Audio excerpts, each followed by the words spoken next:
Hey hey, what's up guys? Selamat datang di channel Mak Ngoceh, channel dimana kalian akan dimanjakan dengan cerita-cerita seru film-film kekinian dan kelawasan. Kali ini saya akan bawakan film tentang bencana alam yang berjudul Asphalt. Film ini dirilis di Korea pada tahun 2019 yang lalu, dan film ini dibintangi oleh aktor kenamaan Lee Byung Hun, Ha Jung Wook, Ma Dong Seok, dan Bae Suzy. Oke, langsung saja tanpa banyak ngoceh kita masuk ke cerita. Di awal film kita akan berkenalan dengan Kapten Jo yang sedang bekerja menjinakkan bom bersama dengan rekannya.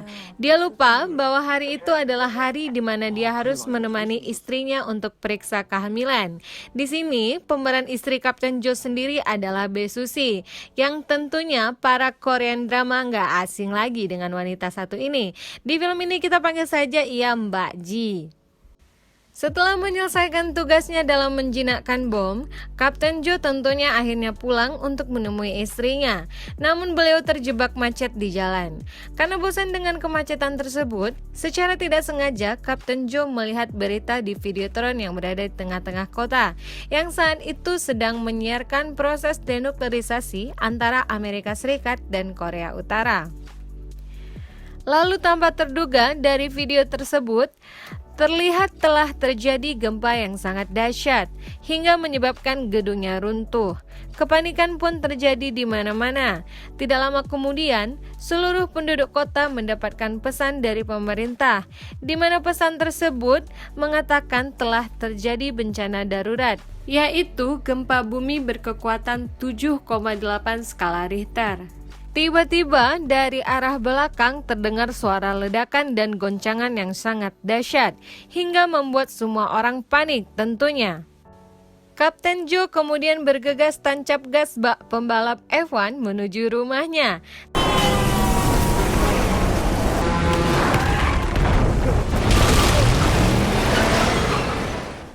Tidak lama kemudian, Bung Karni Ilyas muncul dengan membawakan berita tentang bencana tersebut. Ternyata, bencana tersebut disebabkan oleh letusan gunung berapi Baekdu yang mengakibatkan kerusakan di hampir seluruh daratan Korea. Berpindah ke scene lainnya, di sini kita akan dikenalkan pada sosok ahli geologi bernama Ma Dong Seok. Kemudian, pemerintah Korea Selatan mengadakan rapat darurat yang dipimpin oleh presiden dan juga elit lainnya. Dan akhirnya diberikan kesempatan kepada Ma Dong Seok untuk menjelaskan teorinya. Ia mengatakan bahwa akan terjadi 4 kali ledakan, di mana ledakan keempat merupakan puncak dari ledakan tersebut. Ma Dong Seok mengatakan gunung ini harus diledakkan untuk mengurangi cadangan magma yang akan keluar ke permukaan. Dia mencontohkan teori tersebut dengan gelas plastik yang dia lubangi tepat di tengah-tengah gelas, sehingga isi dari gelas tersebut keluar dari lubangnya. Dan tentu saja untuk meledakkan gunung ini mereka membutuhkan bahan peledak berbahan nuklir. Dari rapat tersebut dihasilkanlah kesimpulan pemerintah Korea harus meledakkan bom nuklir di Gunung Baekdu dengan titik pilihan yang terdapat di tambang nomor 9. Next, di sisi lain ada masalah lagi ini guys, bahwa Korea Selatan tidak memiliki nuklir dan hanya dimiliki oleh Korea Utara saja. Dan bom nuklir di Korea Utara tersebut akan diambil oleh Amerika Serikat. Jadi Korea Selatan harus tancap start duluan untuk mengambil nuklir tersebut. Lebih tepatnya nyuri sih guys. Dan akhirnya dibentuklah tim untuk melakukan misi tersebut. Di scene lainnya, tampak Kapten Jo yang awalnya berniat mengajukan resign malah ditugaskan untuk melakukan misi tersebut. Tanpa bisa menolak dan tawar-menawar, Kapten Jo sudah menjadi bagian dari misi tersebut. Galau dong Kapten Jo-nya yang rencananya mau ganti pekerjaan harus berpamitan lagi sama si Bae Suzy. Scene pun berpindah, akhirnya diadakan rapat RUPS untuk menjelaskan bagaimana alur dari misi yang akan dijalankan. Dibentuklah 2 tim untuk menyelesaikan misi tersebut, dan tim pertama adalah tim Alpha yang bertugas untuk menemui tahanan yang bernama Lee Jun Pyong, yang merupakan mata-mata agen khusus milik Korea Utara. Agen Lee adalah satu-satunya yang tahu posisi di mana nuklir tersebut dan saat ini Agen Lee sedang ditahan di dekat tahanan Hwang Hae-do. Untuk informasi saja, Agen Lee sendiri adalah aktor kenamaan Korea Selatan dan beliau bernama Lee Byung-hun. Kembali ke cerita, tim kedua adalah tim Beta, di mana tim tersebut bertugas untuk mengambil nuklir yang akan digunakan untuk meledakkan Gunung Baekdu. Sebelum keberangkatan pun, tim Beta diberikan simulasi bagaimana untuk mengoperasikan bom nuklir tersebut. Mari berpindah ke scene berikutnya. Akhirnya misi dijalankan. Dalam perjalanan menuju Korea Utara, tiba-tiba pesawat tim Alpha terbakar karena asap dari Gunung Baekdu yang masuk ke dalam mesin. Pada akhirnya, pesawat jatuh dan menewaskan semua tim Alpha. Lalu tim Kapten Jo yang melihat kejadian tersebut akhirnya diperintahkan untuk skydiving mengambil detonator yang ada di pesawat tim Alpha dan juga alat pelacak GPS untuk melacak di mana tahanan Lee berada. Singkat cerita, tim akhirnya menemukan Agen Lee si mata-mata di dalam tahanan. Lee pun meminta izin untuk mandi. Pada sebenarnya, secara diam-diam, Agen Lee melepas alat GPS yang berada di dalam kepalanya. Dan tanpa diduga, ia mencuri dompet Kapten Jo. Kapan coba ngambilnya? Dan Agen Lee memakan peta lokasi menuju Gunung Baekdu yang ada di dompet tersebut. Dia melakukan itu untuk jaminan dirinya agar tidak dibunuh oleh tim Kapten Jo. Lalu scene berpindah di mana mereka di dalam kendaraan dan tiba-tiba Agen Lee meminta untuk berhenti karena kebelet cirit katanya. Dari alasan cirit tersebut Agen Lee berhasil kabur. Alasan Agen Lee kabur adalah untuk menemui anaknya. Tetapi sayang dia tidak menemukan anaknya di rumahnya. Hanya ada seorang wanita yang sedang mabuk. Diketahui ternyata wanita tersebut adalah istrinya. Setelah memutar otak, Kapten Jo menemukan lokasi rumah Agen Lee dan menemukan dia di sana ingin menembaki istrinya. Lalu tim Beta memborgol dan membawa Agen Lee untuk menunjukkan di mana lokasi nuklir tersebut. Setelah tiba di lokasi, mereka disambut segerombolan tentara Korea Utara dan bedil-bedilan pun tak terhindarkan. Tentu saja tentara Korea Selatan yang menang, guys. Kalau tentara Korea Utara yang menang, tamat sudah filmnya. Lalu Agen Lee membawa tim Beta menuju ruangan rahasia dan Agen Lee memperkenalkan harta nasional milik Korea Utara, yaitu ruangan rahasia bom nuklir, guys. Wow, tanpa babi bu, Kapten Jo dan timnya langsung bergegas memindahkan inti nuklir tersebut.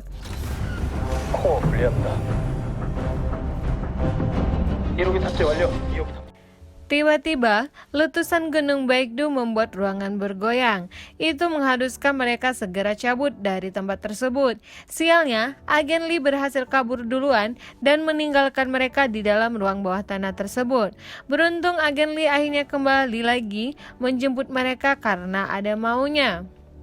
Drama lainnya, Mbak Susi yang dalam perjalanan menuju pelabuhan Incheon terjebak di dalam mobilnya, sedangkan tsunami sebentar lagi menghantam jembatan tersebut. Nah pasrah dong Mbak Ji, mau gimana lagi? Malah ketika pasrah Mbak Ji-nya selamat dan terdampar di sungai. Untung pintar berenang si Mbak Ji-nya. Scene pun berpindah dan tim Kapten Jo sukses mendapatkan nuklir tersebut.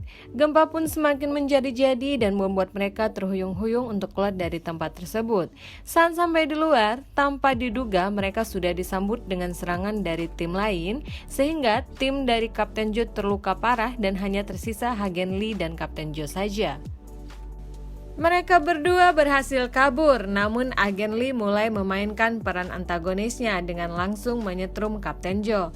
Agen Lee ingin menyerahkan bom nuklir tersebut ke mafia Cina untuk mengambil anaknya.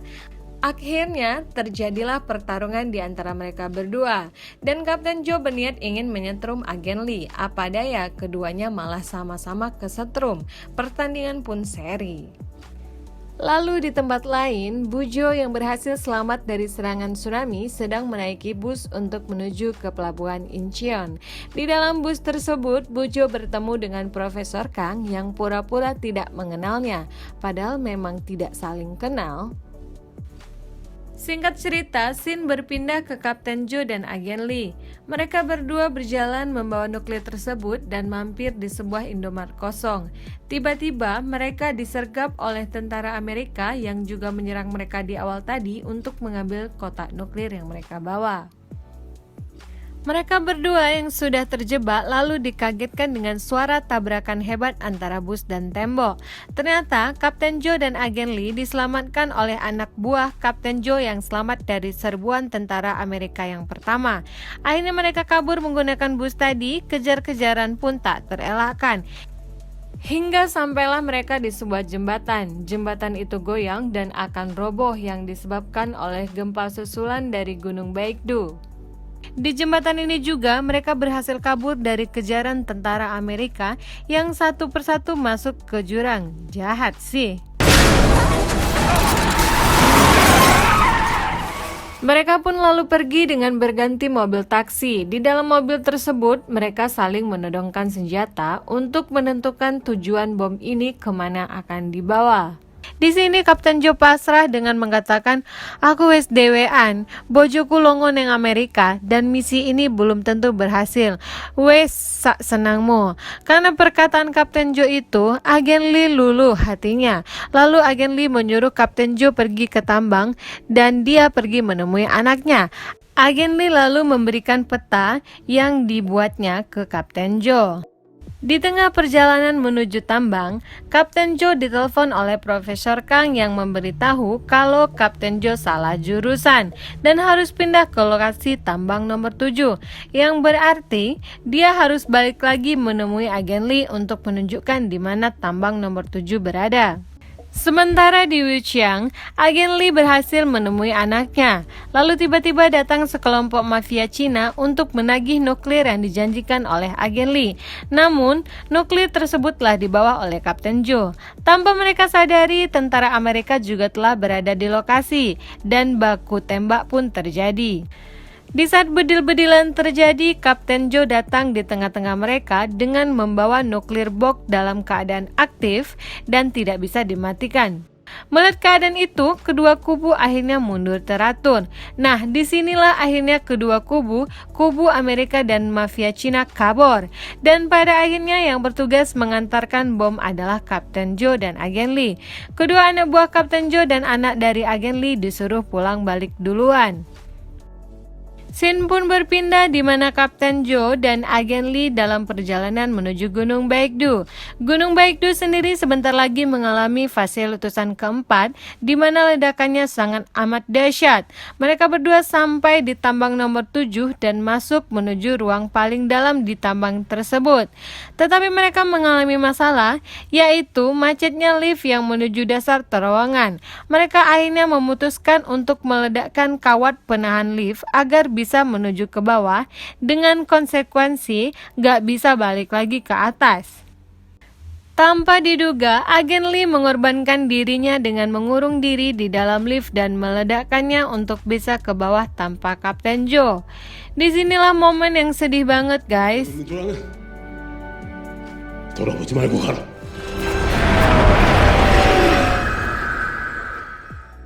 Agen Lee meminta Kapten Jo untuk merawat anaknya. Lalu lift pun terjun ke bawah dan Agen Lee mendorong box nuklir dengan sisa tenaganya menuju terowongan nomor L24. Di sini akhirnya bom meledak dan membuat Gunung Baekdu semakin mereda di fase keempatnya. Dan negara Korea akhirnya selamat dari letusan vulkanik Gunung Baekdu. Indah sekali. Setahun kemudian, Korea sudah mulai pulih pasca bencana Gunung Baekdu tersebut dan Kapten Jo terlihat sedang menikmati momen kehangatan bersama Bu Jo serta kedua anaknya, yang salah satunya adalah anak dari Agen Lee. Film pun tamat.